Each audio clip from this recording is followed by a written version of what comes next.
এই দেব মূর্তির হাতে একটা আধুনিক হাতিয়ার রয়েছে। আধুনিক এই অর্থেই আমি বলতে চাইছি, এর আগে আমি কোথাও দেখিনি যে কোনো দেবতার হাতে এরকম কোনো একটা অস্ত্র থাকতে।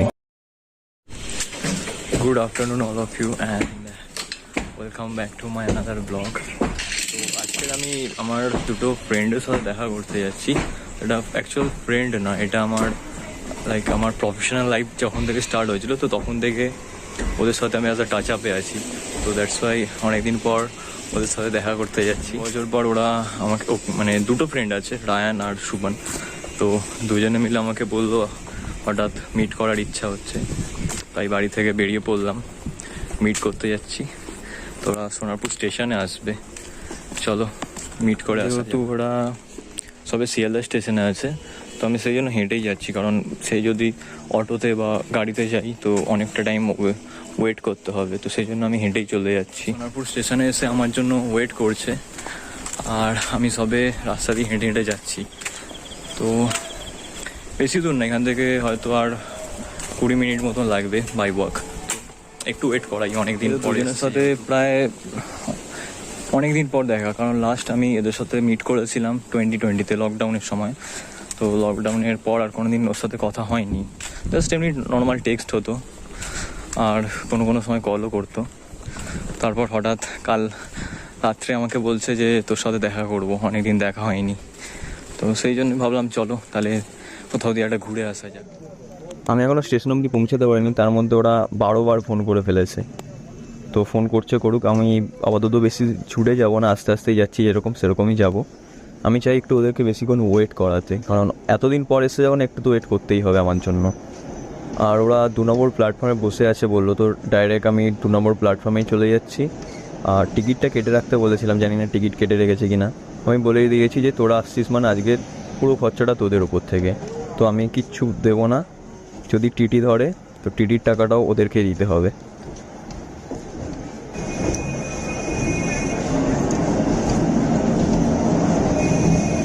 প্ল্যাটফর্মের মধ্যে ওদের দুজনকে খুঁজে পেয়ে গেছি। তো এবার ট্রেনে উঠে যাওয়া যাক। এখান থেকে নেমেই রায়ান নিজের চুলটা নিয়ে ব্যস্ত হয়ে পড়লো, জানি না ওকে কে দেখতে এসছে এখানে। তো অনেকক্ষণ ধরে ভাবনা চিন্তা করছি যে কোথায় যাওয়া হবে, তো কোনো কিছু বুঝতে পারছিলাম না। সেই জন্য ভাবলাম যে চলো বারুইপুর চলে আসি। বারুইপুরে এসে বুঝলাম যে না, এই টাইমে এখানে ঘোরার মতন কোনো একটা জায়গা হবে। তো সেই জন্য আমার একটা ফ্রেন্ড আমাকে সাজেস্ট করলো যে ধবধবিতে চলে আসতে। তাই নামখানা ট্রেনের জন্য অপেক্ষা করছি, কিন্তু ট্রেন আসতে অনেক লেট হচ্ছে। আমরা এখন চলে এসেছি ধবধবিতে, দাঁড়িয়ে যাও।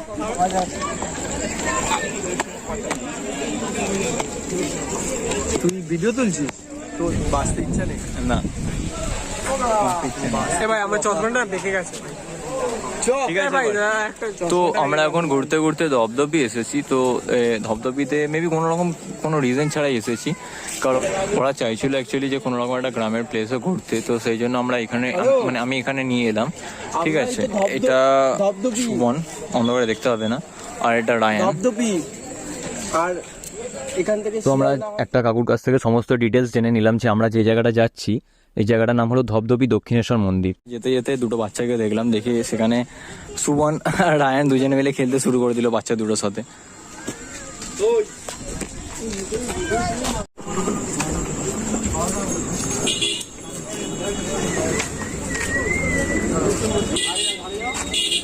তো ধবধবি দক্ষিণেশ্বর মন্দির বললেই অনেকেই কনফিউশনে চলে আসবে যে এটা আবার কোথায়। না, এটা দক্ষিণেশ্বর মন্দির না, আমরা যেটা প্রত্যেকে জেনে আসি এই মন্দিরটা হলো ধবধবি দক্ষিণেশ্বর মন্দির। একটু ডিফারেন্ট আছে, দক্ষিণেশ্বর মন্দির, ধবধবি দক্ষিণেশ্বর মন্দির। তো যাই হোক, যাওয়া যাক। তো ধবধবি দক্ষিণেশ্বর মন্দিরের একটু অ্যাড্রেসটা ডিসক্রাইব করে দিই। এটা শিয়ালদা থেকে যদি কেউ আসো, তাহলে তোমাদেরকে লক্ষ্মী বা নামখানা এই যে কোনো ট্রেনে উঠে ধবধবি স্টেশনে নেমে যেতে হবে। ধবধবি স্টেশন থেকে নেমে 1 নম্বর প্ল্যাটফর্মের পিছন থেকে একটা রাস্তা বেরিয়ে গেছে, যেটা টিকিট কাউন্টারের পাশ থেকে, যেটা থেকে এলাম এক্ষুনি। ওইখান থেকে নেমে লেফটে যে কোনো কাউকে জিজ্ঞেস করবে, টোটো দেখিয়ে দেবে, টোটোতে 20 মিনিট।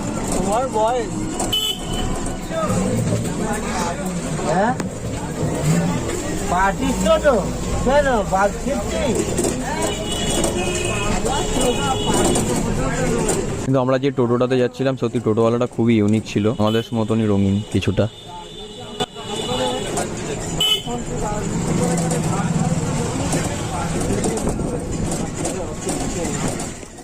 তো টোটো থেকে যখন নেমে মন্দিরটা দেখলাম আমরা, জানি না বাংলা শব্দভাণ্ডারের কোন শব্দে এটার ব্যাখ্যা আছে।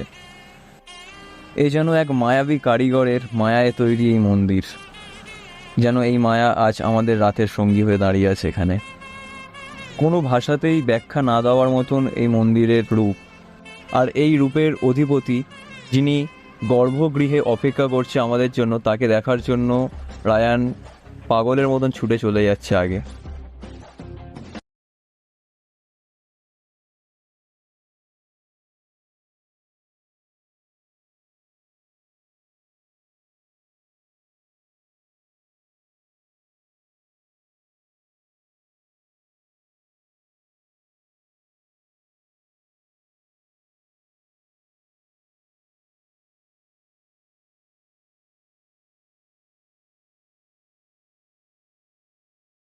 আমি নিজেও এর কারণটা জানতে পারলাম না। যদি তোমরা কেউ জেনে থাকো তো প্লিজ কমেন্ট বক্সটাতে সেই কারণটা লিখে দিয়ে যাও, আমি জানতে চাই।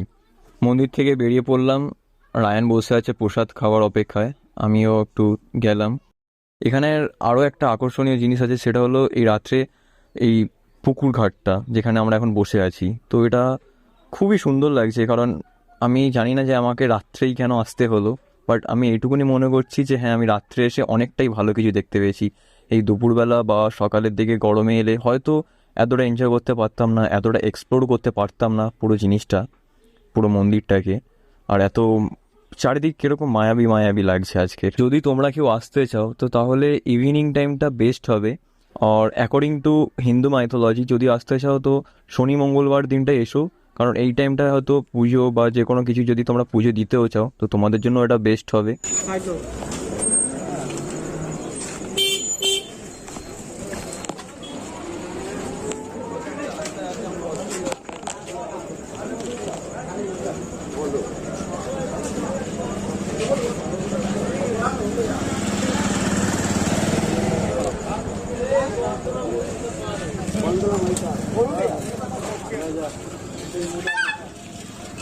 ওইখান থেকে চলে আসতে ইচ্ছা করছিল না, কিন্তু একটা অসুবিধা আছে, ওরা সবাই বাড়ি চলে যাবে আর আমাকেও আমার বাড়ি যেতে হবে। আর এখান থেকে শিয়ালদার ট্রেন পেতে মেবি প্রবলেম হতে পারে, একজন আমাকে বললো, আর আমারও মনে হয়। তো সেই জন্য তাড়াতাড়ি স্টেশনে চলে এলাম।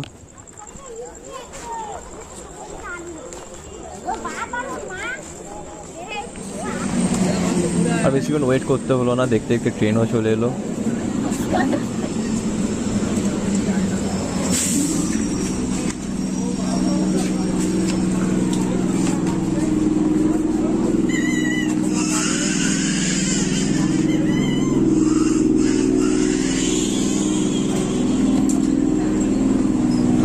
বন্ধু মিলে ট্রেনে উঠে পড়েছি। ট্রেনের মধ্যে আরও একটা জিনিস দেখলাম, একটা বাঁশিওয়ালা কাকু উঠেছে। এই কাকুটার ভিডিও আমি এর আগে দেখেছি। ইনি খুব সুন্দর বাঁশি বাজাতে পারে, আর বাঁশির বিভিন্ন রকম আওয়াজ করতে পারে, যেমন একটা বাচ্চার কান্নারও আওয়াজ করতে পারে উনি বাঁশি দিয়ে। ওরা ওদের বাড়ি চলে যাবে, আমি অনেক করে রিকোয়েস্ট করলাম আমাদের বাড়িতে থেকে যা, তাও থাকতে চাইছে না। তো যাই হোক, এই সবেমাত্র ট্রেন থেকে নেমে পড়লাম নিজের বাড়ি স্টেশন সোনারপুর। বাড়ি ফেরার একটা আনন্দ। এতক্ষণ বাইরে ছিলাম, খুবই টায়ার্ড হয়ে পড়েছি। যাই হোক, ওদেরকেও ছেড়ে দিলাম, জানি না এরপর আবার কবে দেখা হবে ওদের সাথে। তো আজকের জার্নিটার সংক্ষেপে যদি একটা বিবরণ দেওয়া যেতে পারে সেটা কিছুটা এইরকম। নিজের অজান্তে আজ এত সুন্দর একটা জায়গায় ঘোরা হয়ে গেল আমার। তো আমি নিজেও বুঝতে পারিনি যে আজকের দিনটা এত ভালো কাটবে আমার। সমস্ত কিছু সাডেনলি ফিক্সড হয়ে গেল। সাডেনলি ওদের সাথে মিট করা, বারাইপুর অবধি যাওয়া, বারাইপুর থেকে ধপধপি স্টেশন, ধপধপি থেকে ধপধপি দক্ষিণেশ্বর। পুরো জার্নিটাই ছিল আমার কাছে একটা সাসপেন্স হিসাবে। কি হবে না হবে নিজেও কিছু জানতাম না। তো যাই হোক, আশা করবো তোমরাও প্রত্যেকে খুব ভালোভাবে এনজয় করেছো ভিডিওটা। সবশেষে মনের মধ্যে একটা কৌতূহল থেকেই গেল যে হ্যাঁ, আজ যে ঠাকুরটা দেখে এলাম, যে বিগ্রহটা দেখে এলাম, তো তার হাতে যে বন্দুক ছিল, তো বন্দুকটা কিসের বা কেনই বা রাখা আছে, তা অনেক কিছুই থাকতে পারতো সেখানে, অন্য কিছুও থাকতে পারতো। তো তার জায়গায় শুধুমাত্র ওটাই কেন আছে? তো এই কৌতূহলটা নিয়ে নেক্সট টাইম আবার ভিজিট করব। তো তার জন্য প্লিজ সাপোর্ট করো আর পাশে থেকো, আর পরপর নেক্সট ভিডিওগুলো দেখতে থাকো। আর চ্যানেলটাকে অবশ্যই সাবস্ক্রাইব করে রেখো, কারণ সাবস্ক্রাইব করে রাখলে সবসময় আমি তোমাদের সামনে থাকবো। তো আবারও দেখা হবে নেক্সট ব্লগে। ততক্ষণের জন্য good night and good bye.